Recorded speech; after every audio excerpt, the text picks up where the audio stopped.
कि आज कोटा में सारे जिला के बच्चे फंसे हुए हैं।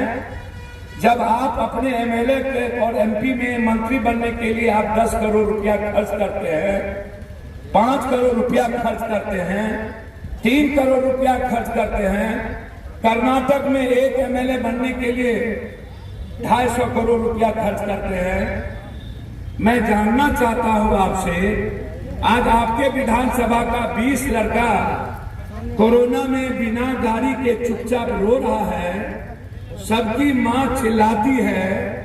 पटना में जब बाढ़ आया तो सारे बिहार के बच्चे फंस गए, सबके पास खाना नहीं था, पैसा नहीं था, सबको निकालने वाला नहीं था, सब मुख्यमंत्री और नेता कैद हो गए।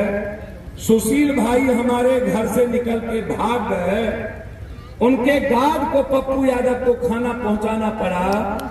एक एक छात्र और यूथ को रेस्क्यू किए भर भर रात, एक एक बेटी को हमने घर से तिनमाले से निकाला। यही सवाल मैं एमएलए से पूछा, आज क्या वो जनता की बेटी नहीं है? क्या जिससे आप वोट लेते हैं उसका बेटा आज कर्नाटक, हैदराबाद, केरल में मजदूरी नहीं कर रहा है?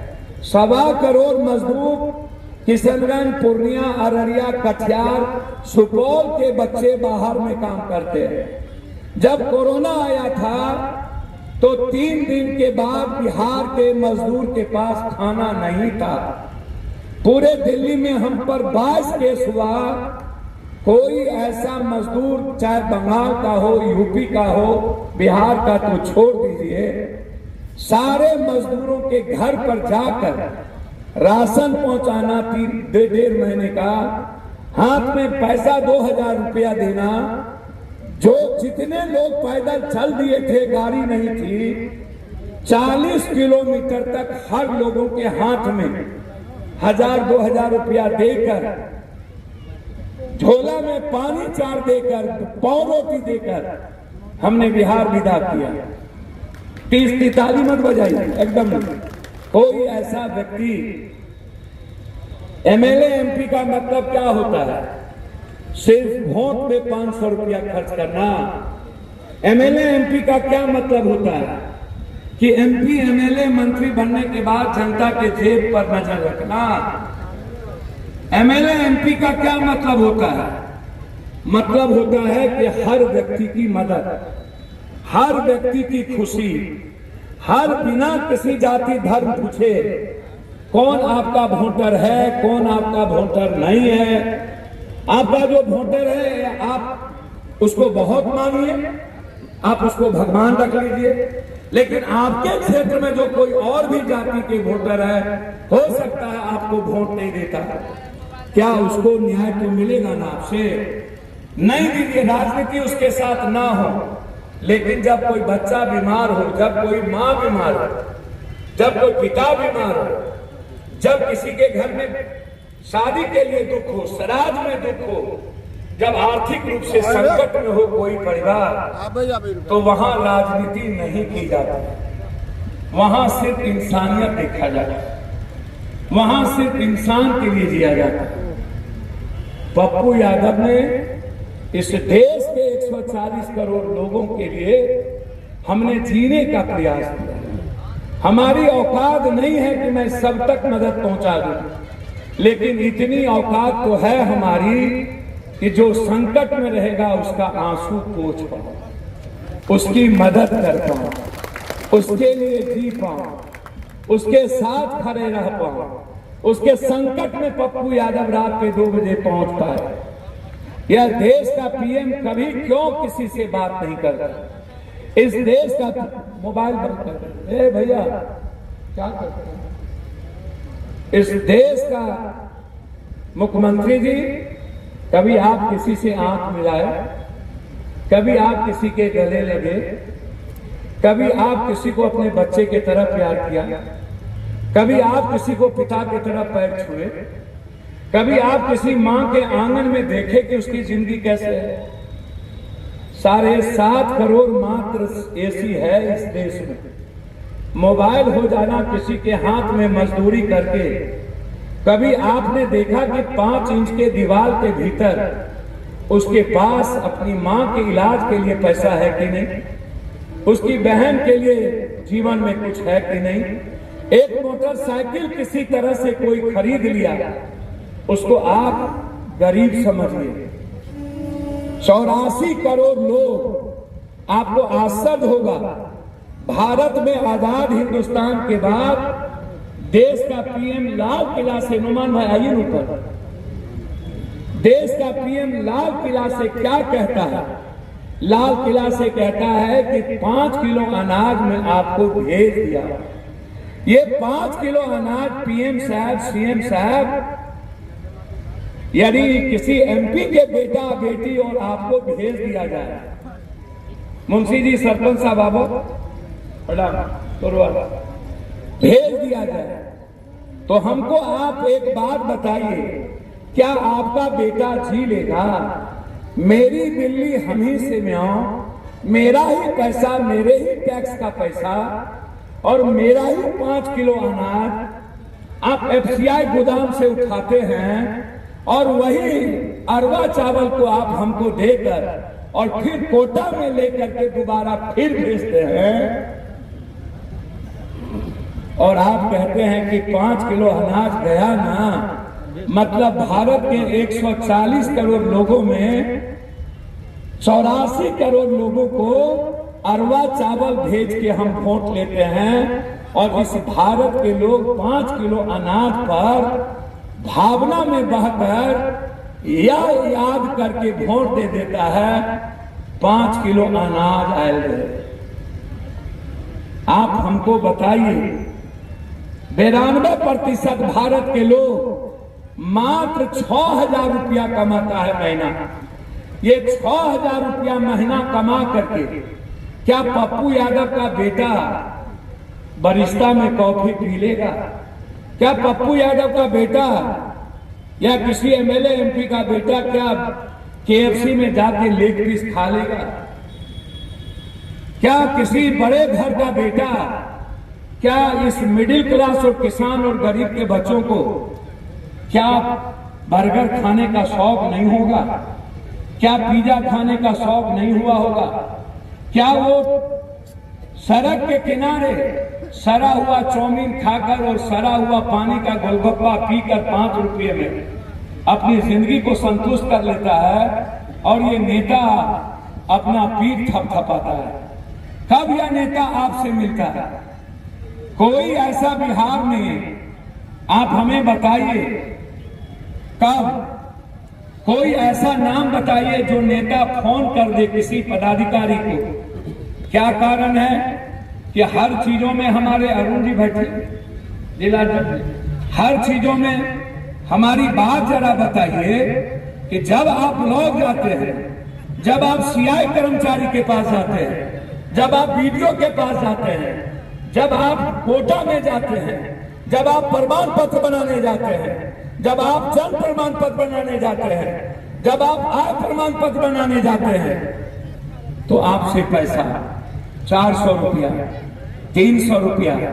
थाना में जाइए तो धारा जोड़ने के लिए पैसा, फिर जाइए तो धारा निकालने के लिए पैसा, चार्जशीट देने के लिए पैसा, चार्जशीट नहीं देने के लिए पैसा, डायरी में नाम देने के लिए पैसा, डायरी से नाम निकालने के लिए पैसा। क्या हिंदुस्तान के और बिहार की राजनीति में जनता का मतलब सिर्फ इन नेता और पदाधिकारी को घूस देना बन गया, चोरी करना बन गया? सिर्फ हम पैसा इसीलिए पैदा हुए थे कि जीवन हमारा दादा मर गया तब भी हमारा पर्चा नहीं कटा, छरदादा मर गया तब भी पर्चा नहीं कटा, हमारा बाप मर गया तब भी पर्चा नहीं कटा, हमारा बेटा अब जिंदा है, उम्मीद किए हुआ है, आशा किए हुआ है कि हम कहीं न कहीं जाएंगे तो हमें न्याय मिलेगा। कोई एक व्यक्ति हमें बता दे, यदि हिंदू मुसलमान जाति धर्म मंडल केवट धानो शाह निषाद मल्लाह शर्मा जसवाल जादव भूमियार राजपूत ये सब ना हो, कब तक कीजिएगा? कब तक दिल्ली और पटना की राजनीति में हम आप फंसे रहेंगे। जो लोग, मैं बड़ी विनम्रता के साथ कहना चाहूंगा, मैंने कोई ऐसा व्यक्ति नहीं जिसके लिए हम और हमारे वर्कर और हमारे नेताओं ने खून पसीना एक ना किया हो। नेताजी, जनता से बड़ा कोई नहीं होता, लेकिन आप हमेशा कभी दिल्ली की बात करते हैं, कभी पटना की बात करते हैं। आप पूर्णिया की बात क्यों नहीं करते? आप जलालगढ़ की बात क्यों नहीं करते? आप जलालगढ़ में निजगवा गांव की बात क्यों नहीं करते? आप गड़बड़ेली के गांव की बात क्यों नहीं करते? कि वहां हमारे पास कौन आएगा, हमारे गांव का पीएम सीएम कौन होगा, हमारा पीएम और सीएम कौन होगा, हमारी बात कौन करेगा, हमारे लिए सुबह उठेंगे तो किसके पास आएंगे। कभी इस हिंदुस्तान के पीएम के पास आप जा सकते हैं, कभी इस बिहार के सीएम और मंत्री से मिल सकते हैं। कितने दिनों के बाद क्या कोई मंत्री किसी को फोन कर दे? एक वीडियो को जलालगढ़ में प्रमुख साहब जात पात कर लेते हैं, प्रमुख यहां बैठे हैं, इनके प्रमुख साहब जात पात में फंस जाते हैं। लेकिन जब इनके जलालगढ़ में वीडियो को हटाने की बारी आई, सुधीर बाबू प्रणाम सबको, जब हटाने की बारी आई तो आश्चर्य होगा, पप्पू यादव को जलालगढ़ से ऊपर तक लड़ना पड़ा। जो आदमी अपने पंचायत समिति, अपने ब्लॉक प्रमुख और मुखिया का सम्मान ना कर पाए, जो अपने वार्ड सदस्य, वार्ड काउंसलर के भावनाओं का आदर जो पदाधिकारी ना करे, उसको 48 घंटे के अंदर पप्पू यादव जब तक रहा, वो 72 घंटा भी अपनी जिंदगी नहीं जी सकता। या तो गुड़िया बिस्तर बांध के जाएगा या तो सरकार यहां आएगा। है किसी की औकात इस हिंदुस्तान में? है कोई देश का ऐसा पदाधिकारी?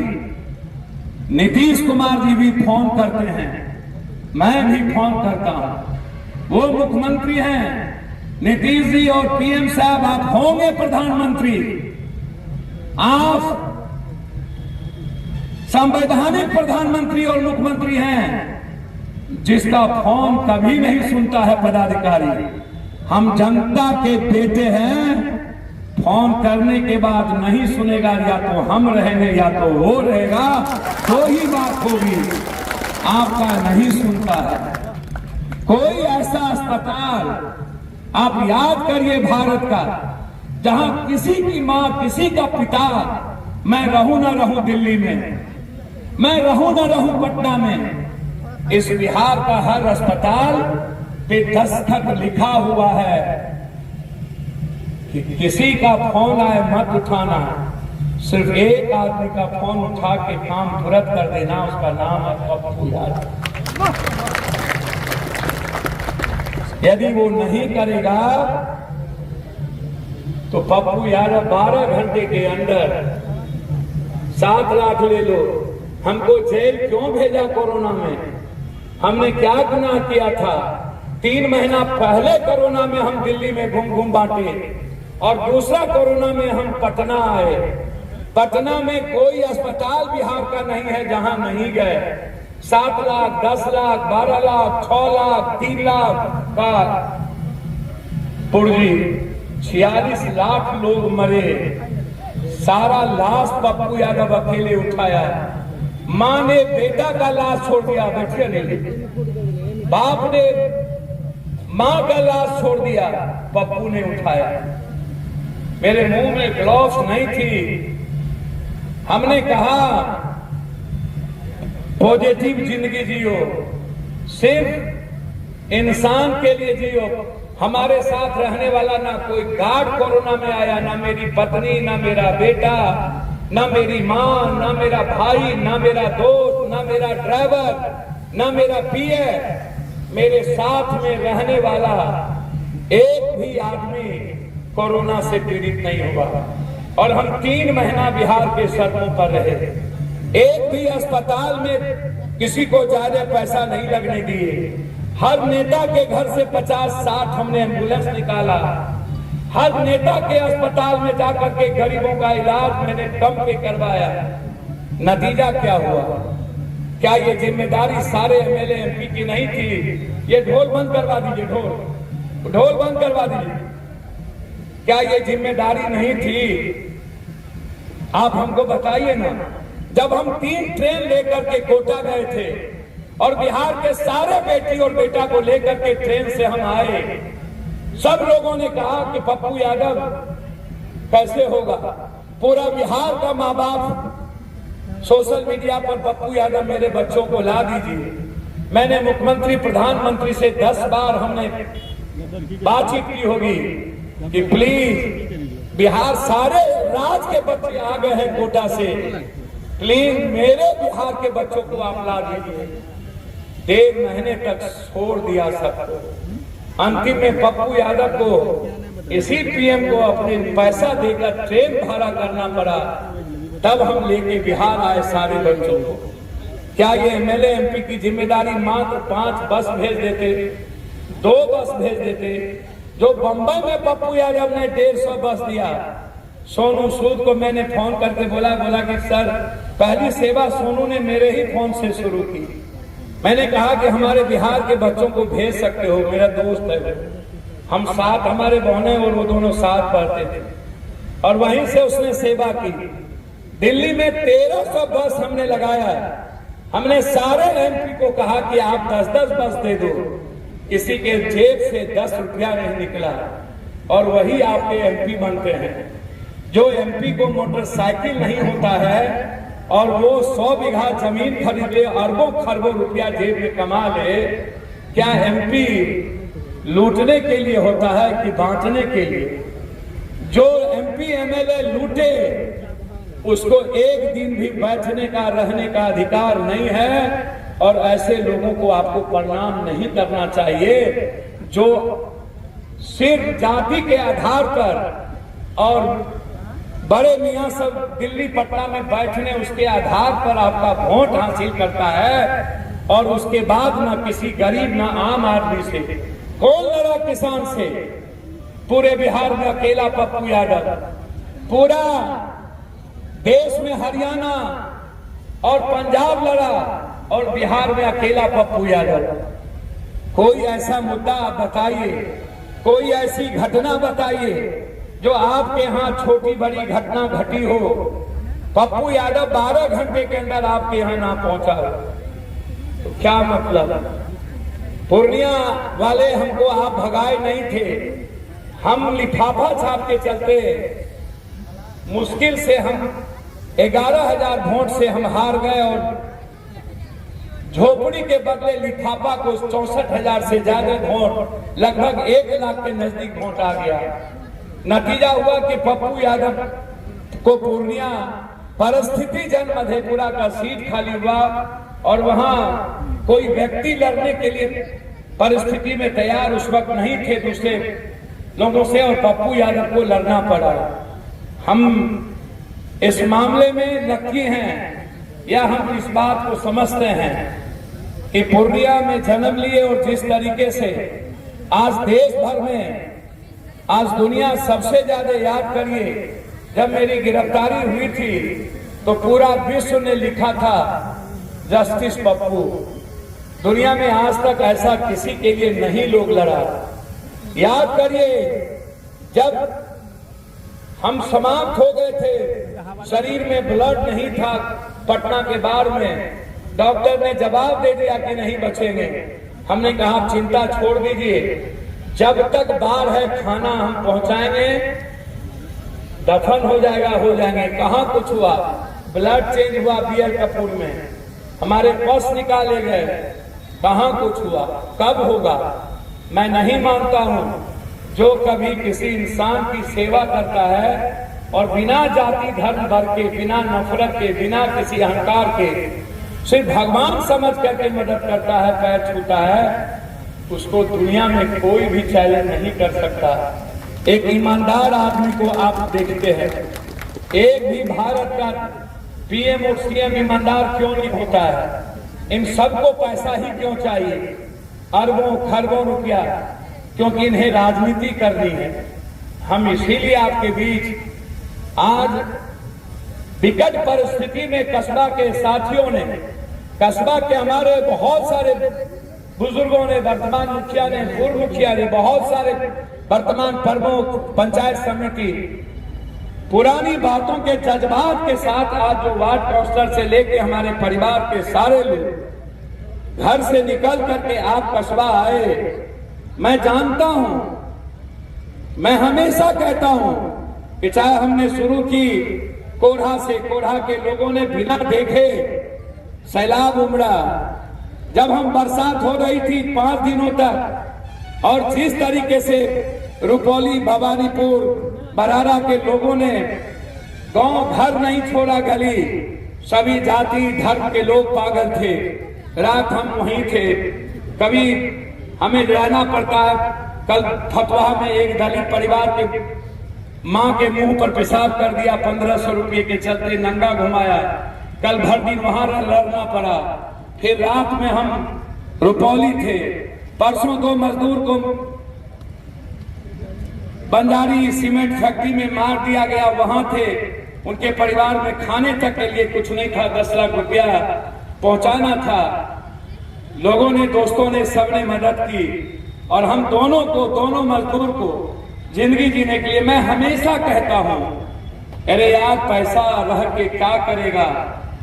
तालिबान में लोग प्लेन में मर गए, सड़कों पर मर गए, पैसा रह पाया। यूक्रेन में किसी के पास पैसा बचा, मणिपुर में मत्तो और कुत्ते के झगड़े में किसी के घर में पैसा बचा। 4 दिन पहले एक देश में भूकंप आया और 20,000 लोग बह गए, किसी के जेब में पैसा रहा। याद रखना, या पैसा पड़ोसी का है या पैसा गरीब का है।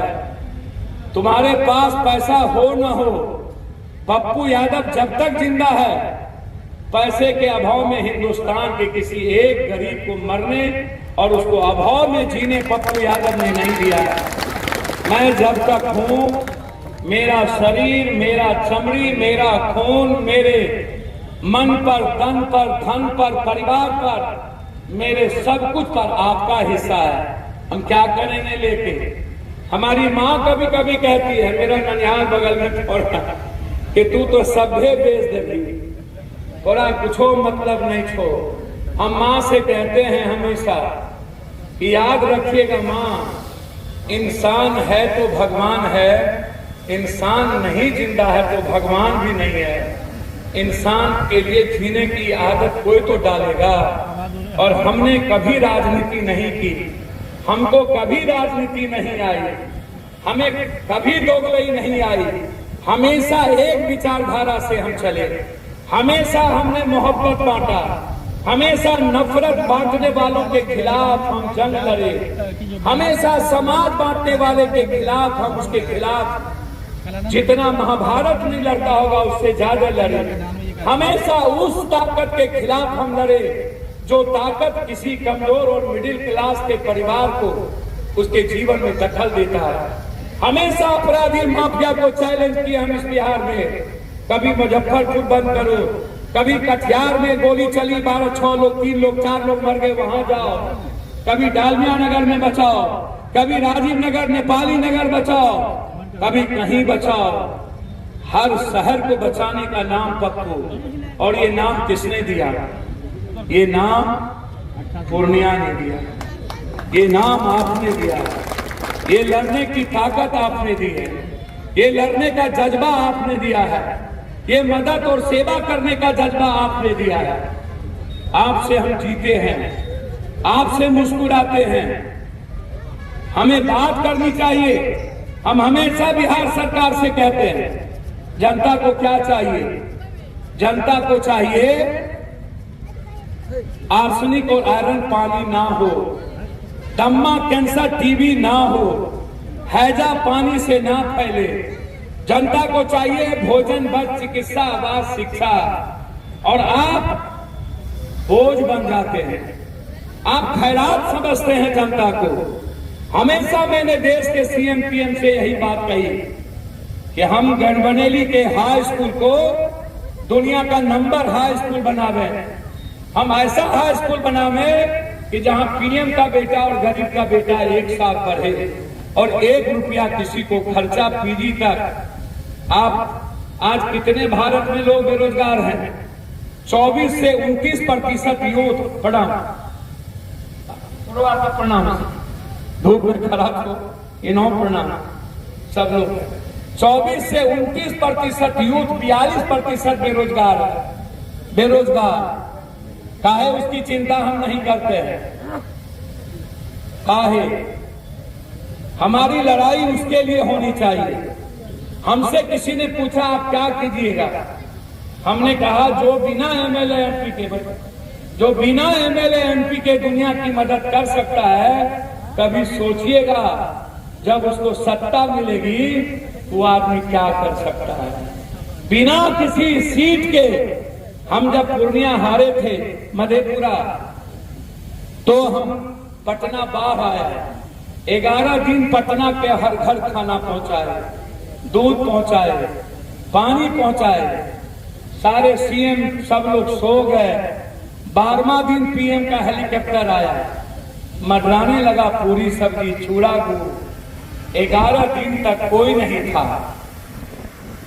इसीलिए हम आप आपसे कंप्लीट मेरा सेंटिमेंट जो रिश्ता है, जो लोग आज यहाँ हमारे भाई धूप में खड़े हैं, परेशान हैं, मैं आपके इस सेंटिमेंट को जब देखता हूं, जब मैं आपके इस परेशानी को देखता हूं, तो हमें लगता है कि मेरे बेटे से महत्वपूर्ण आप हैं मेरे लिए।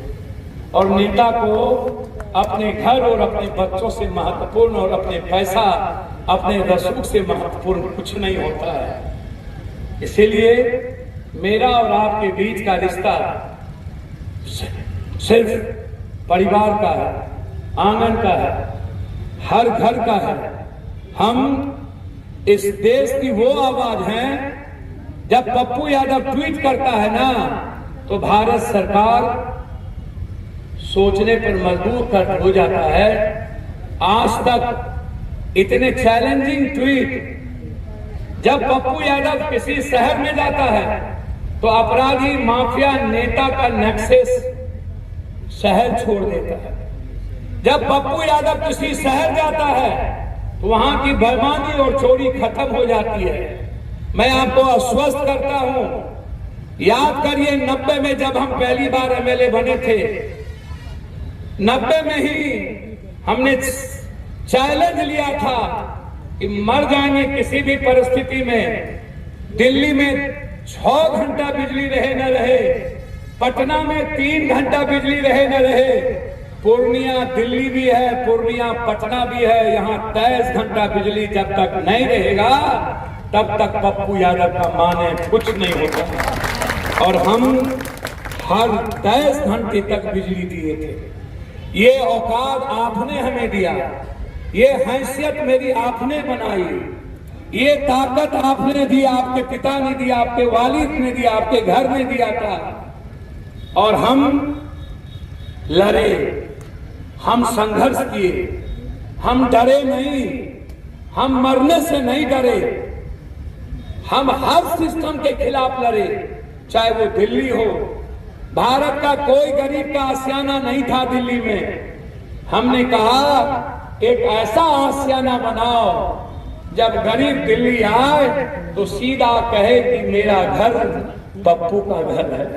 और हर रास्ता पप्पू के घर के नजदीक खुलता था। वो था, उसको कहा जाता था आश्रम। वहां इस देश के हर गरीब के लिए रास्ता था, वहां हर देश के गरीब के लिए इलाज था, खाना था, सम्मान था, अपना घर था बिहार। इसीलिए मैं आपसे कह रहा हूं कि क्या चाहिए आपको, आपसे कोई पैसा ना ले। याद करिए पप्पू यादव के रहते कोई अस्पताल आपको सता पाया था?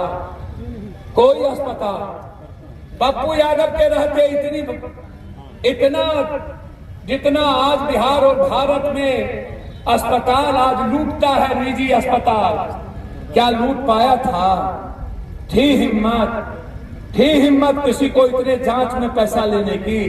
अल्ट्रासाउंड, सीटी स्कैन, MRI, जांच था हिम्मत। वो लड़ाई थी मेरी बिहार में।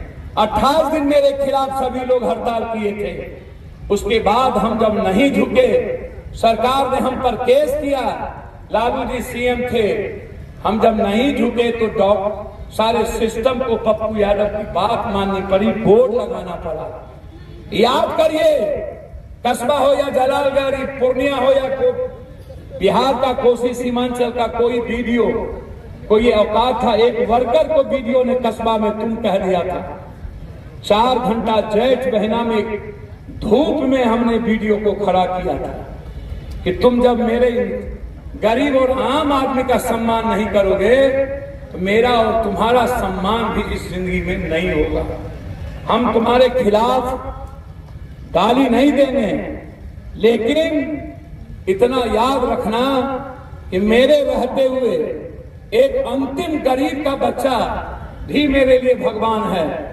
और ऊंची कुर्सी मिलती थी, हर ब्लॉक में हर जगह कुर्सी होता था, किसी को डर नहीं था, सब पप्पू यादव थे। आज आप कहां जाओगे, आप कहां जाते हैं, आपसे कौन पूछता है, आपको गले कौन लगाता है, आपको कौन पहचानता है, आपकी कौन इज्जत करता है, आपसे कौन प्यार करता है, आपको कौन लगता है कि मेरे भाई हैं, या ये मेरे बेटे की तरह है, या मेरे आंगन के तरह है, या मेरे परिवार के तरह है? कोई लगता है? आप सोचिएगा, क्या लगता है आपको? आज सिपाही में 20 लाख, आज यूपीएससी बीपीएससी की एग्जामिनेशन के बाद टीचर लोग होने के लिए सारी लड़ाई, चाहे एसटीटी की लड़ाई, चाहे टीटी की लड़ाई, चाहे बीटीएच की लड़ाई, चाहे बीएड की लड़ाई, चाहे एमएड की लड़ाई, सारी लड़ाई अकेला पप्पू यादव। परसों हम कहां थे? परसों थे 1,14,000 जिस वार्ड सचिव को हटा दिया गया, उसकी लड़ाई पटना में। आप देखे होंगे वो भी। फिर थे हम रसोईया मां के साथ लड़ने में। हर लड़ाई में कोई घटना घटती है तो लोग कहता है पप्पू यादव को खबर नहीं भेले यार, लागे छे पप्पू यादव सोशल मीडिया पर नहीं देते, मोदी का नाम क्यों नहीं लेता, लालू जी का नाम क्यों नहीं लेता, नीतीश जी का नाम क्यों नहीं लेता, किसी एमपी एमएलए का नाम क्यों नहीं लेता? हर रोग का इलाज से पप्पू क्यों है? हर आंगन का तुलसी हम आपको मानते हैं। हर बीमारी का इलाज पप्पू क्यों है? हर सवाल का जवाब पप्पू क्यों है? हर परिवार का रिश्ता पप्पू क्यों है? कोई भी आदमी जब संकट में होता है तो सबसे पहले पप्पू, कोई भी आदमी पीड़ा में होता है तो सबसे पहले पप्पू। हम आपके बीच सिर्फ इसीलिए आए कि हम कब तक जात पात करेंगे, कब तक हिंदू मुसलमान करेंगे, कब तक ये बीन बजाने आएगा मदारी लोग और आकर के हिंदू मुसलमान नफरत की राजनीति? क्यों हम, कौन आवाज उठाता है सदन में? कौन? जो लोग आज बड़ी बड़ी बात करते हैं वो लोग कहां थे 4.5 साल तक? हर लड़ाई को अकेला पप्पू यादव लड़ा। हर घटना को आप याद करिए। या पूर्णिया को हम दुनिया का नंबर 1 बनाना चाहते हैं। इस पूर्णिया से ही पीएम की आवाज उठनी चाहिए। मधेपुरा में गडकरी आए थे ना, तो उन्होंने कहा था, सबने कहा पप्पू यादव के लिए मत जाइए गडकरी साहब। उसने कहा कोसी सीमांचल का, चाहे वो कटिहार से महानंदा बेसिन हो या एनएच, चाहे आज ये 4 लेन हो, चाहे आज विजय घाट का 4 लेन हो, ये सब कुछ पप्पू यादव ने लड़ा। मंच पर बोला, विजेंद्र और मंत्री भाग गए, सुशील मोदी हेलीकॉप्टर से नहीं उतरे। गडकरी का वो स्पीच सुनिएगा, कहा कि मैंने दुनिया में पप्पू यादव जैसा सेवक आज तक नहीं देखा, कि यह सिर्फ अपनी कभी बात नहीं की, सिर्फ बिहार और कोसी सीमांचल की बात करता है। कौन बात करता है? बाहर आता है तो ये लोग कहां हो जाते हैं, कहां चिमकी बुखार आता है तो कहां जाते हैं। आप हर संकट, इसीलिए मैं आज कस्बा में आया हूं। कस्बा जलालगढ़ के मैं एक एक लोगों से, यदि आपको पप्पू यादव पर भरोसा हो, लगे कि पप्पू यादव आपके आंगन का खुशबू है, आपने पप्पू यादव को पैदा किया है, पप्पू यादव आपका अपना है, आपका खून है, पप्पू यादव के आने के बाद हर गरीबों की जिंदगी मुस्कुराएगा, पप्पू यादव के आने के बाद हर किसान अपनी बात रख पाएगा, पप्पू यादव के आने के बाद हर युवा, हर छात्र अपनी लड़ाई मजबूती से लड़ पाएगा। चाहे कॉलेज की बात हो, चाहे स्कूल की बात हो, पप्पू यादव के आने के बाद बेटी और मां सुरक्षित होती है बिहार में। इसीलिए हम कस्बा में आपके बीच आए हैं। हमारी लड़ाई पूर्णिया को पटना के ऊपर लाने की है। मेरी लड़ाई पूर्णिया को राजधानी, उपराजधानी, पूर्णिया को हाईकोर्ट बेंच, मेरी लड़ाई कुर्सेला से रुपौली, भवानीपुर, बरहारा होते हुए, बिहारीगंज होते हुए, मुरलीगंज होते हुए भीमनगर, बीरपुर को रेलवे से जोड़ने की है, जिसका उद्घाटन शिलान्यास पप्पू और रामविलास पासवान हम दोनों मिलकर किए थे और फिर उसको डाल दिया गया। मेरी लड़ाई कटिहार जूट मिल की है। मेरी लड़ाई आपके इलाके की मक्का के सवाल को लेकर के है। हम 2 फैक्ट्री ले आए तो कस्बा के लोगों को कहीं जाने की जरूरत नहीं पड़ेगी। हम 2 मखान की फैक्ट्री ले आए, 4 कम से कम किशनगंज, अररिया, पूर्णिया, इस इलाके में और कटिहार, 4 जिले में जहां मखान 92% मिथिला कोसी सीमांचल देता है। दूध डेनमार्क से ज्यादा कोसी सीमांचल मिथिला देता है। हम एक दूध की फैक्ट्री से गुजरात हो सकते हैं, तो फिर मधेपुर की फैक्ट्री अमित भाई बंद क्यों हो गया? आप हमारे बनबंकी चीनी मिल की बात कभी नहीं किए, आप हमारे जूट मिल की बात कभी नहीं किए, आप हमारे पेपर मिल की बात कभी नहीं किए, आप हमारे यहाँ एम्स खोलने की बात कभी नहीं किए। आप हमारे यहाँ प्रमुख साहब भाई, आप हमारे यहाँ आ जाइए ना प्रमुख साहब, बैठ रहे। मैं कई बार तो कई मुखिया जी को बोला, सब लोग खड़े रह जाते हैं। इसीलिए मैं आप सबसे कहने आया हूं, पप्पू यादव की लड़ाई आपकी है, पप्पू यादव की लड़ाई आपकी है, पप्पू यादव की लड़ाई आपकी है कि आपके आने वाले बच्चे बाहर कमाने नहीं जाए, आपके बच्चे आपके पूर्णिया में काम मिले, आपको कोई सीओ वीडियो तंग ना कर पाए। हमारे कौन लड़ता है मुखिया जी आप लोगों की लड़ाई? कौन? 2 दर्जन मुखिया मरे, कौन जीत, कौन गया वहां, किसने मदद की? लाइसेंस के लिए एक एक मुखिया की बात किसने किया? किसने किया? आप हमको बता दीजिए। कौन जाता है आपके वार्ड सदस्य के लिए? कौन जाता है सरपंच साहब के अधिकार के लिए? कौन लड़ता है ममता आशा के अधिकार के लिए? कौन लड़ता है जीविका के अधिकार के लिए? कौन लड़ता है पेंशन, निःशक्त पेंशन, विधवा पेंशन, वृद्धा पेंशन? याद रखिएगा, जिस दिन पप्पू यादव की हिस्सेदारी कोसी सीमांचल के लोग, आप यदि दिल्ली और बाहर के लोगों को बना सकते हैं, क्या जिस पप्पू यादव को आपने पैदा किया है, इससे ज्यादा लड़ने और मरने का जज्बा हिंदुस्तान में किसी के पास है? इससे ज्यादा हिंदुस्तान में किसी को मदद करने का जज्बा है? इससे ज्यादा किसी के पास देने का ताकत है इस हिंदुस्तान में? इससे ज्यादा मैंने तो कभी अपना जात ही नहीं जाना। हम कौन जात हैं हमें पढ़ाया ही नहीं गया, ना बाप ने पढ़ाया, ना हमें संस्कार मिली, ना मैंने अपने आनंद मार्गी स्कूल में पढ़ा। हम सिर्फ इंसान समझे और इंसानियत के सवाल पर हमारी राजनीति रहे न रहे, जब तक इंसानियत के लिए पप्पू यादव कुर्बान होता रहा है। हम दुनिया में किसी ताकत से नहीं डरते, हम डरते हैं तो सिर्फ पूर्णिया की जनता और कोसी सीमांचल की जनता के कारण चुप रहते हैं। अन्यथा पप्पू यादव को चैलेंज करने की औकात इस दुनिया में किसी के पास नहीं है, ये याद रखिएगा। मैं चुप रहता हूं सिर्फ रिश्ते के कारण। रिश्ता चुप रहने में ही ज्यादा फायदेमंद है। जौहरी नहीं है प्रतिक्रिया देना, जौहरी नहीं है गुस्सा करना।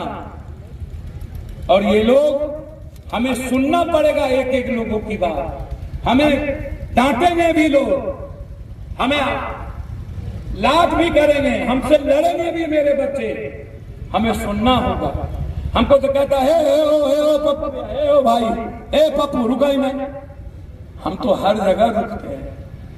हम तो सोए नहीं 57 साल में, 38 साल हमको सोए हुए हो गया। 2 घंटे भी आज तक नहीं सोए। 22 घंटा 18 घंटा 700 किलोमीटर हर दिन चलते हैं। मेरे सोशल मीडिया को देख लीजिए और जोड़ लीजिएगा, एक दिन में 40,000 का तेल जलता है मेरे गाड़ी में। एक दिन कम से कम 22,000, मैक्सिमम 38,000 36,000 एक दिन। सोचिएगा कितना सफर होता होगा। कोई पीड़ित घर नहीं होगा जिसके घर सुबह 5 बजे तक पहुंचने का हम प्रयास नहीं करते। हमें लगता है कि आज ही हमें पहुंचना चाहिए, क्योंकि उसे परेशान होगा, उसके मन में होगा कि अब हम जिएंगे कैसे। जब कोई पिता और बेटा, जब कोई उम्मीद मर जाता है। इसीलिए मैं आपसे कहना चाहूंगा, एमएलए एमपी का मतलब होता है एक विश्वास, एक उम्मीद, एक सपना। और इन लोगों ने भारत में ना उम्मीद बन पाया, ना विश्वास पैदा कर पाया, ना जनता को सपना दिखा पाया। सिर्फ झूठ बना, सिर्फ झूठ के अलावा कुछ नहीं किया। हमेशा झूठ, हमेशा झूठ, हमेशा झूठ। इसीलिए मैं आपसे कहना चाह रहा हूं कि आप जाइए, सोचिएगा, इतना जल्दी विचार मत करिएगा। यदि वही पप्पू यादव जिसको आपने 22 साल का पैदा किया था, तब हम 83 में से लेके आज तक हम आपके बीच सड़कों पर हैं, 40 साल लाठी गोली खाते हो गया। आज 22 साल के पप्पू से ज्यादा बेचारी को ज्यादा मरने और क्रांति की तैयारी 57 साल में मेरी है। सोचिएगा कि पप्पू यादव आने के बाद कोई भी आदमी, कोई भी व्यक्ति किसी गरीब के जिंदगी में दखल नहीं दे सकता। आपका रुपया आपके जेब में होगा। आपके घर पर हम जाते थे, आपके ब्लॉक में हम जाते थे। अर्जुन भवन आने की जरूरत बहुत कम लोगों को पड़ती थी।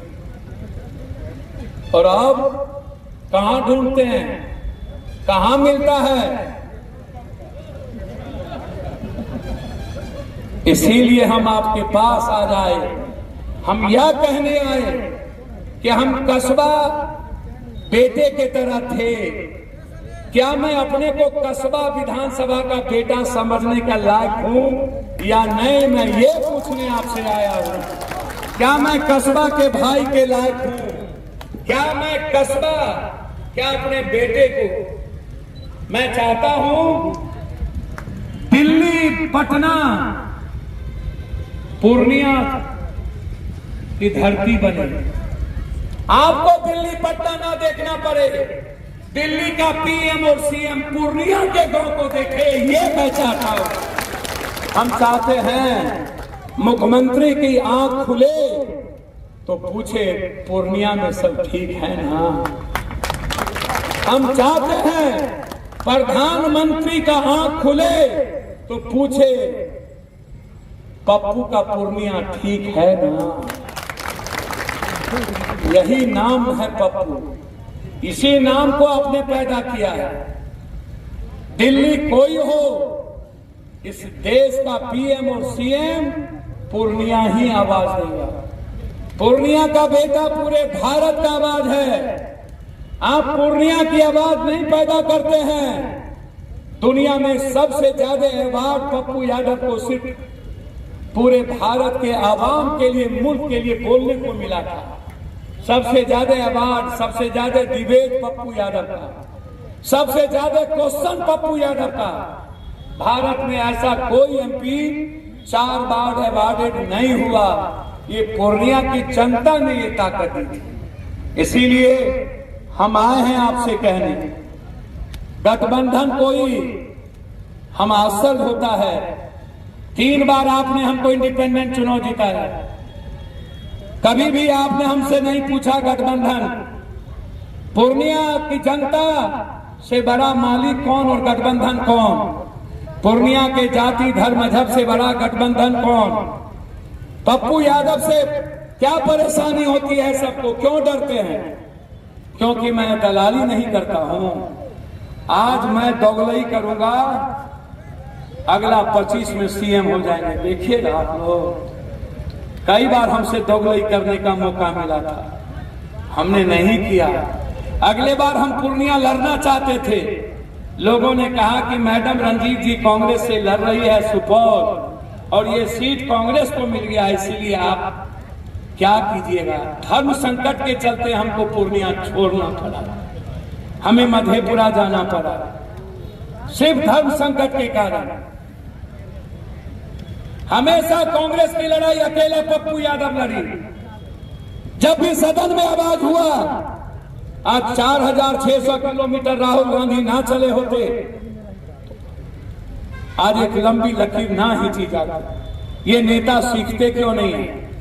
सोचिए, एक बार 4000 किलोमीटर से ऊपर चल के वो इतिहास बना सकता है जो पप्पू यादव कितना हजार चल चुका हो, लाख से ऊपर या कम नहीं। उसके बारे में कभी घर में सोचिएगा। हर छोटे से बच्चे भी मेरे लिए भगवान की तरह, मेरा हाथ जुड़ा हुआ रहता है आपके पास। इसीलिए यदि आपको लगे कि पप्पू यादव चाहे कुछ भी हो जाए, पूर्णिया का पीएम और सीएम मेरा बेटा है, यदि इस विश्वास के साथ आप यदि हमको ताकत देंगे तो हम मंच से भी कहेंगे आप हाथ उठाइए और नीचे से भी कहेंगे जोर से। क्या ये आशीर्वाद पप्पू यादव को आपका जोर से मां बहन आशीर्वाद है बेटा पर? जोर से हाथ उठेगा, ताली बजवा तब ना आशीर्वाद है। हम इसीलिए आए हैं। यदि कस्बा गढ़बनेली जलालगढ़ की जनता आज से 5 महीना आप हमको दीजिए, 5 साल पप्पू यादव आपके दरवाजे को देगा, आपको कहीं भी जाने की जरूरत नहीं पड़ेगी। मैं इस विश्वास के साथ मैं हर जनप्रतिनिधि को कहता हूं, जो मुखिया जी प्रमुख साहब मंच पर हैं, जो नीचे हैं, जो पूर्व मुखिया जी हैं, समिति है, जिला पार्षद है, कि आपका सम्मान मेरे लिए सर्वोपरि, आपकी प्रतिष्ठा मेरे लिए सर्वोपरि। आपके सम्मान को कभी झुकने नहीं देंगे। हमें राजनीति करने नहीं आती है। जिन लोगों को मैंने बनाया आज वैसे लोग राजनीति करने लगते हैं। मैं तो दिल से जुड़ा हुआ हूं, मैं मोहब्बत करता हूं हर इन लोगों से। अरे यार, पहले आंगन के रिश्ते को तो बचाओ, सड़क का रिश्ता तो कभी खत्म हो जाएगा। विधायक जी, मंत्री जी, एमपी जी, आंगन का रिश्ता कभी खत्म नहीं होता है। और मेरे और पूर्णिया का रिश्ता, कस्बा गढ़बनेली जलालगढ़ का रिश्ता आंगन का रिश्ता है, खून का रिश्ता है।